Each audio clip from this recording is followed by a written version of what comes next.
Et un autre fiasco financier, celui du Triton, un centre de loisirs nautiques à Hyères dans l'Essonne. Le Triton a été fermé il y a plusieurs années.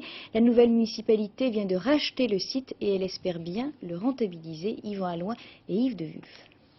Fermé depuis 6 ans, le centre aquatique du Triton a désormais un nouveau propriétaire. Le conseil municipal de Hyères vient de débourser les fonds nécessaires pour racheter le bail et donc récupérer les terrains.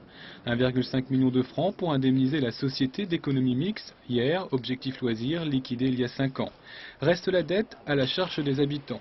40 millions de francs à rembourser jusqu'en 2004, mais aujourd'hui le nouveau maire, propriétaire du terrain, espère trouver des investisseurs. Malheureusement, la dette du Triton a été reconnue par la municipalité en 1991 et on est dans l'obligation de payer cette dette du Triton. Ce qui est important pour nous, la nouvelle municipalité, c'est d'avoir des recettes nouvelles dans cette ville. D'où l'importance dans une ville qui n'a pas d'emploi, pas d'activité, d'avoir un tout petit peu d'activité sous la forme d'une maison de retraite ou d'un hôtel qui permettent d'avoir un peu de taxes professionnelles et à terme peut-être, sait-on jamais, d'alléger la pression fiscale qui pèse sur les Hyérois. Des habitants en guerre contre leur feuille d'impôt. Scandalisés par l'échec de ce projet, 3000 d'entre eux refusent toujours de payer l'impôt dit Triton. Réunis en association de défense, ils attendent du nouveau maire qu'il remplisse sa promesse électorale, régler au plus vite cette affaire.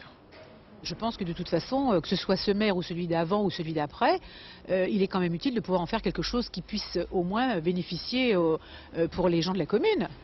Il est certain que cet endroit-là, il y a quand même de la place et on peut quand même faire quelque chose d'utile qui peuvent rapporter aux Hyérois déjà le fait de payer moins d'impôts. Cet été, le maire a fait visiter le Triton à une dizaine d'investisseurs. Ils auraient reconnu que le site est très bien placé, mais tous ont été impressionnés par l'ampleur des dégâts.